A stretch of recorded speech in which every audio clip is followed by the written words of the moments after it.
Loucura, suicídio e obsessão. Visitante. Certas pessoas consideram as ideias espíritas como capazes de perturbar as faculdades mentais, pelo que acham prudente deter-lhe a propagação. Em todas as épocas, tem aqueles que procuram achar um motivo a qualquer custo para combater aquilo que eles não gostam. E Kardec assim responde: deveis conhecer o provérbio: quem quer matar o cão diz que o cão está danado. É uma técnica simples, que ninguém quer um cão danado por perto, diz que ele está danado, você elimina-o e as pessoas ainda dão graças a Deus. Bom, dentro desse conjunto de situações, nós temos que procurar observar, então, o que tem de verdade e o que tem de mentira. Não é, portanto, estranhável que os inimigos do Espiritismo procurem agarrar-se a todos os pretextos, como este lhes pareceu próprio, para despertar temores e suscetibilidades. Empregam-no logo, enquanto não resista ao mais ligeiro exame. Ouvi, pois, a respeito dessa loucura, o raciocínio de um louco. E assim, a gente tem que prestar atenção, porque até hoje as pessoas tentam destruir o seu adversário, sem pensar nas consequências e com os meios mais sórdidos possíveis. E as pessoas têm que procurar, então, entender, procurar despertar para novos valores, para novas ideias e tentar caminhar para Deus, tentar caminhar para a luz. Todas as grandes preocupações do espírito podem ocasionar a loucura. As ciências, as artes, a religião mesmo, fornecem o seu contingente.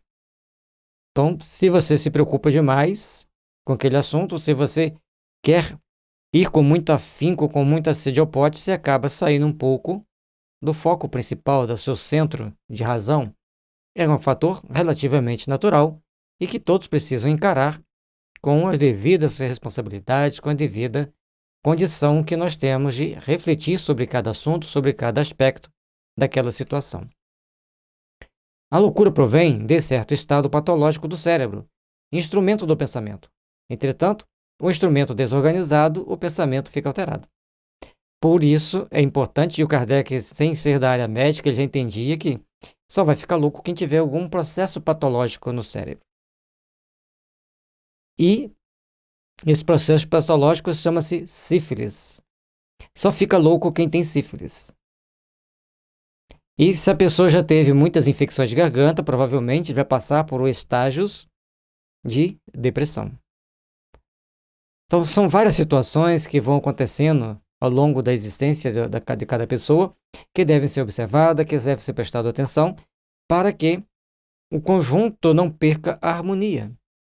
Então, é isso que faz a pessoa ficar louca. Mas tem 200 pessoas estudando aquele mesmo assunto, e um ficou louco.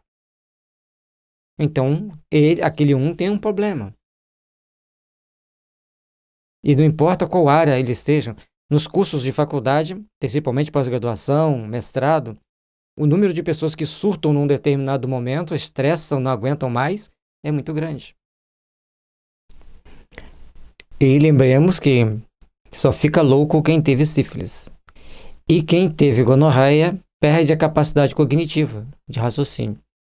Não vai ser igual para todo mundo, nem todo mundo que teve sífilis vai ficar louco, nem todo mundo que teve gonorreia vai perder a capacidade cognitiva. Mas o maior contingente é quem está dentro desse parâmetro. São pesquisas.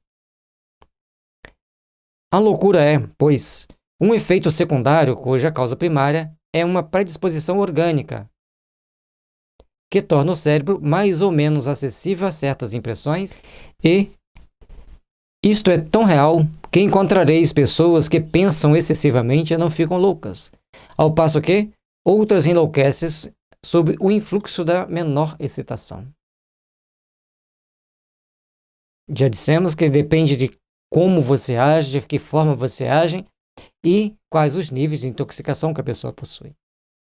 Mas a pessoa fez o tratamento. Não vamos discutir tratamentos A, B e C. Dentro da visão homeopática, quem teve, terá. E tem. Então, tem que fazer um tratamento com uma abordagem apropriada àquele caso, conforme parágrafo 206 e 211 do livro Organon da Arte de Curar, de Samuel Hahnemann. Então, a questão da loucura é uma predisposição do cérebro que cada pessoa vai apresentar a sua mais adversa situação, a sua mais adversa condição para aquele momento, para aquela situação, para aquela condição de desequilíbrio. Existindo uma predisposição para a loucura, toma esta o caráter de preocupação principal, que então se torna ideia fixa. Esta poderá ser a dos espíritos, num indivíduo que deles se tem ocupado.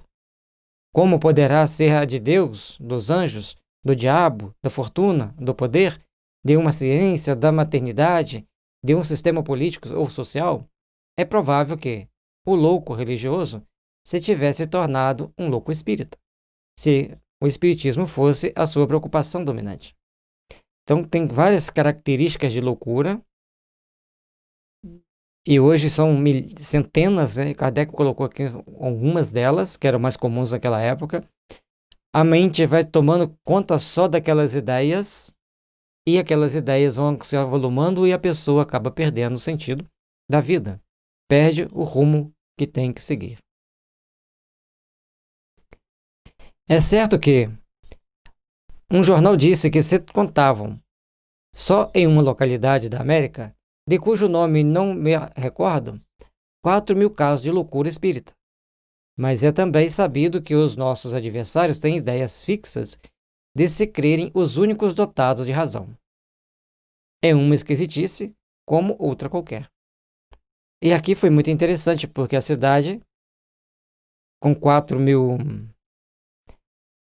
casos de loucura espírita, e a pessoa acusando a doutrina espírita de ser o móvel da situação, e o Kardec fala que, sem fazerem uma autoavaliação, eles acusam-nos de alguma coisa esquisita.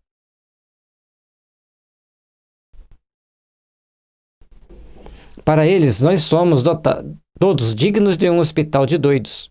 E, por consequência, os 4.000 espíritas da localidade em questão eram considerados como loucos. Aí vem esse detalhe extremamente importante. Porque, se a visão do crítico que escreve a matéria para o jornal, ele acha que todos os espíritas são loucos e tinha 4.000 espíritas naquela cidade, ele colocou os 4.000 como loucos. Sem fazer uma autoavaliação de como que ele estava se colocando ali. Se ele estava mentindo, se ele estava trapaceando, não é um estado normal de uma mente. Dessa espécie, os Estados Unidos contam centenas de milhares e todos os países do mundo, um número ainda muito maior. Esse gracejo de mau gosto começa a não ter valor, desde que tal moléstia vai invadindo as classes mais elevadas da sociedade. Enquanto está entre os pobres, dá-se uma conotação muito intensa, mas quando ela vai para as classes mais elevadas da sociedade, nem sequer se fala nisso. São os paradoxos e os paradigmas da sociedade moderna, ou de todos os tempos na Terra, porque sempre estivemos em provas, expiações e alguns começando a regenerar-se. Todo esse trabalho, então, começa a ter que passar pelo crivo do bom senso, da razão e do despertar de uma nova luz, de um novo entendimento. Falo muito do caso de Victor Heineken, mas se esquecem que, antes de se ocupar com os espíritos, já ele havia dado provas de excentricidade nas suas ideias. E, se as mesas girantes não tivessem então aparecido, as quais, segundo um trocadilho bem espirituoso dos nossos adversários, lhe fizeram girar a cabeça, sua loucura teria seguido outro rumo. Então, o nosso amigo já passava por alguns desequilíbrios, algumas ideias fora da lógica, fora da realidade, e quando ele começa a ver as mesas girantes, ele então perde ainda mais o sentido, segundo os adversários, por estar preocupado com o fato. E Kardec, já bem consciente da situação, mostra que a loucura dele teria surgido por outro motivo, se não tivesse aparecido a doutrina espírita. E muito provavelmente a loucura dele ficou bem menos agressiva, bem menos complexa, porque ele participava das reuniões espíritas. Porque na reunião espírita trata-se os espíritos.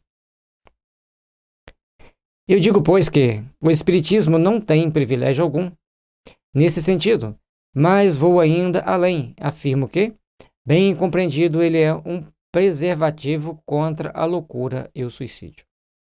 A partir do momento que você tem que compreender o sentido básico da vida, o sentido básico daquilo que nós precisamos empreender, dentro do tratamento espírita, dentro do estudo espírita, a doutrina espírita vai ser muito mais um preventivo e um preservativo das ideias sanas do que se imagina. Agora, desde que o estude e o entendam conforme ele deve ser entendido e estudado. Entre as causas mais numerosas de excitação mental, devemos contar as decepções, os desastres, as afeições contrariadas, as quais são também as mais frequentes causas do suicídio. Ora, o verdadeiro espírita vê as coisas deste mundo de um ponto de vista tão elevado que as tribulações não são para eles senão uns incidentes desagradáveis de uma viagem. Aquilo em que outro qualquer produziria violenta comoção, afeta-o mediocremente.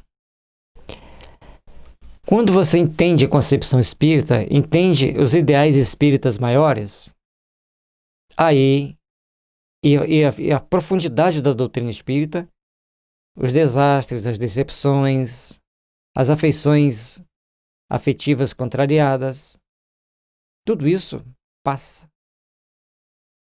E a pessoa vai se superando, sabendo que aquilo faz parte do processo evolutivo dele, do processo de aprendizado daquela pessoa. E à medida que a gente vai aprendendo, que a gente vai aperfeiçoando, a gente vai então adquirindo novas concepções, novos valores e novos entendimentos. Ele sabe que os dissabores da vida são provas que servirão para o seu adiantamento, se é sofrer sem murmurar, porque sua recompensa será proporcional à coragem com que as houver suportado. Suas convicções dão-lhe, pois, uma resignação que o preserva do desespero e, por conseguinte, de uma causa incessante de loucura e de suicídio. Portanto, a doutrina espírita leva-nos a ter mais equilíbrio, mais bom senso, quando a estudamos e quando a entendemos. Tem a parte da obsessão, mas vai vir lá mais à frente. Vamos nos ater aqui àquilo que o Kardec está dizendo sobre a nossa resignação pelo entendimento da doutrina espírita. Quanto mais a gente compreende a doutrina espírita, quanto mais a gente entende, mais a gente caminha para uma compreensão mais ampla, para um ideal superior que deve existir dentro desse patamar, dentro desse conjunto de fatores que nos levam a crescer e a despertar para valores maiores, para valores mais transcendentes daquilo que nós nos propomos a fazer, daquilo que nós nos propomos a edificar e construir. Ele sabe, além disso, pelo espetáculo que lhe dão as comunicações com os espíritos, a sorte deplorável dos que abreviam voluntariamente os seus dias. Este quadro é bem de molde a fazê-lo refletir. Também é considerável o número dos que, por esse meio, têm sido detidos nesse funesto declive. É um dos grandes resultados do Espiritismo. Portanto, a doutrina espírita tanto vai nos levar a nos consolar mais com os fatores que acontecem na vida, vai nos levar mais a entender essas situações, esse conjunto de fatores, esse conjunto de situações que ocorrem no nosso dia a dia. Entendendo-os, a gente vai saber que são provas, são expiações necessárias ao nosso aperfeiçoamento espiritual, à nossa melhoria como espírito imortal, e com isso a gente vai crescendo, espiritualmente falando, vai se aperfeiçoando, vai se melhorando, até encontrarmos a verdadeira paz em nossos corações. E o número das causas de loucura, devemos também colocar o medo, principalmente do diabo, que já tem desarranjado mais de um cérebro. Sabe-se o número de vítimas que se tem feito ferindo as imaginações fracas com esse painel que, por detalhes horrorosos, capricham em tornar mais assustador. E as pessoas, às vezes, por ouvir falar em espíritos tão infelizes como aqueles que eles pintam como diabo, como qualquer uma coisa do mal, vai trazendo para eles aspectos de entendimento, aspectos de compreensão, que os leva a tomar certas posturas de tanto pavor, de tanto medo, que a pessoa sai do centro do bom senso e começa a entrar por caminhos, às vezes até mesmo assustadores. O diabo, dizem, só causa medo às crianças. É um freio para corrigi-las? Sim, como o papão e lobisomem, que as contém por algum tempo, tornando-se elas piores que antes, quando eles perdem o medo. Mas, em troca desse pequeno resultado, não contam as epilepsias, que têm suas origens nesse abalo de cérebros tão delicados? E aqui, uma das condições que foram encontradas naquela época, que eram pessoas muito sensíveis, que ao passarem pela questão do medo do diabo, medo do lobisomem, medo do bicho-papão, acabavam entrando em um choque tão grande que chegavam à epilepsia. Tem mais coisas, mas essa era um dos fatores que eles identificaram no passado como causador. Não confundamos a loucura patológica com a obsessão. Esta não provém de uma lesão alguma cerebral, mas da subjugação que espíritos malévolos exercem sobre certos indivíduos, e que, muitas vezes, tem a aparência da loucura propriamente dita.